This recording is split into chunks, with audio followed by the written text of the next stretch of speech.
little conflict between besties and blood sisters is the name of the game today. So who better to help us with these different dilemmas than Natalie Bencivenga? She's here to offer a little advice, and we're going to get right into our first situation. Yes. And they're both very juicy. They are. They're very juicy. Oh my gosh. This is people's real lives. Okay. First one, my best friend and I are very competitive. Usually it's all in good fun, but we're both in the process of going through divorces, and no matter what I say, she feels like she has to one-up me. If my soon-to-be ex-husband's lawyer does something to me, she then has to say that hers did something worse. Should I say something? How do I even do that without looking petty? I love her, but this is just getting ridiculous. This was giving me like Bravo Housewives vibes, Totally. right? Like I'm expecting them to meet for a coffee and somebody throw a glass of wine or something. I don't know. 100%. You know, but I think in actuality, you know, misery loves company. And sometimes what can be perceived as competition is I'm trying to relate to you because I love you and I want to be in this moment with you. And so instead of coming at her like I would have maybe 10 years ago. Sure. When we were talking to younger Natalie. Yes. I've matured, you guys. I've grown. You've evolved. I've evolved. This is Natalie in her 40s, okay? Enjoy. And so now I'm trying to look at it from a compassionate perspective of saying, okay, you're both hurting.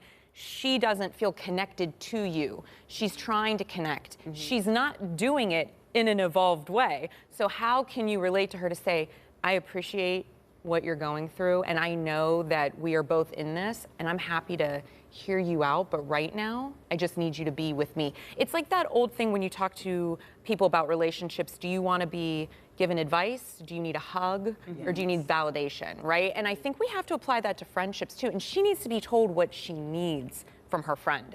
But we don't know what we don't know. I think they need to schedule separate lunches. Like, they meet on Mondays and let's say Fridays, and on Monday, that's my time. Yes. Like, and then Fridays, that's your time. Or phone calls. Or phone calls. You know, we're busy. You need to separate it I up. wish we had time for 2 lunches. I know. Same. That'd be nice. Mikey, let's get that happening. Get it going. It's like misery does not love company in every situation. That's right. here. That's right. Definitely. Yeah. All right, here's our second situation.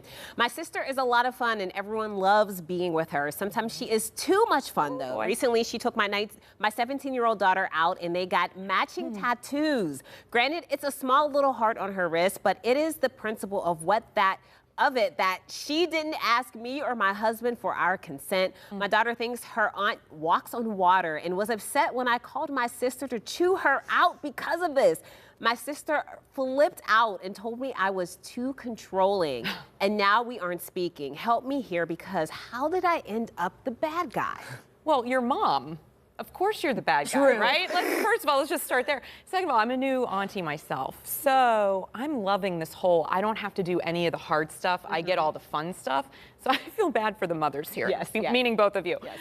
Having said that, I would never in a million years take my niece to go get ice cream without checking to make sure that she was allowed to eat ice cream, let alone as a young adult, take her to put permanent ink on her body that her frontal lobe isn't fully developed yet, doesn't even know if this is what she really wants at 17. And I'm actually surprised that a tattoo parlor even did this, and I'm wondering, like, where did they even go?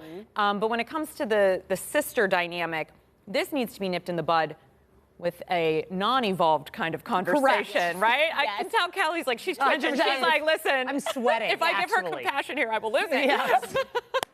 They need to have a lunch too. Everybody needs a lunch, and we need to be there with video cameras. That's all I'm saying. Absolutely. It's a spin-off of Talk. But no, a tattoo, that's way too far. Like that is, like you said, that is permanent ink. You need to ask my permission. Yes. I would be so upset. It's just so disrespectful. You know, it's like, this is how I want to raise my child, and you're really overstepping a boundary here. So yeah, that sister-sister conversation needs to happen like ASAP. What's next? A piercing? I don't know, but well, that would have actually been, I would have been, I would have been angry, but this is like beyond. No, I'm so glad I'm an only child. If any of my friends who are called aunts ever do this, you know how I'll react. I can't do it on TV. We now know. We know. We're evolved. I don't think we were surprised, Kel. No, not at all. No, Thanks, Nat. Anytime. If you'd like to read more of the Ask Natalie advice column, they are juicy, so good. We'll link you up on our website, kdk.com/talkpittsburgh. I have goosebumps. Same. I'm so mad for her. Okay, and we told you to get out those phones. Now's the time that you get to vote for one of the topics Natalie will chat about next month. The first option involves a man whose wife is very upset that their 22-year-old son is dating a woman almost 20 years older than him. Now, dad supports the relationship. Mom does not approve. Does he need to have a chat with his son, or should he just let him have his fling? Sweating again. And our other scenario is about a woman who's been with her boyfriend for 6 years. They're getting ready to take a romantic trip to Italy, and she's made it clear that she better be leaving Europe with a ring on her finger. However, the boyfriend says he doesn't want to be pushed into marriage, even though they already have 2 kids in a house. Does she give him an ultimatum? You can vote right now by scanning the QR code or go to kdk.com/connect. I'm going to be quiet. I'm not, okay. Come back soon, Nat. All right. Coming up on Talk Pittsburgh, are you a name dropper? Why it can sometimes work and when it just makes you look bad. That's next in a Mikey Minute.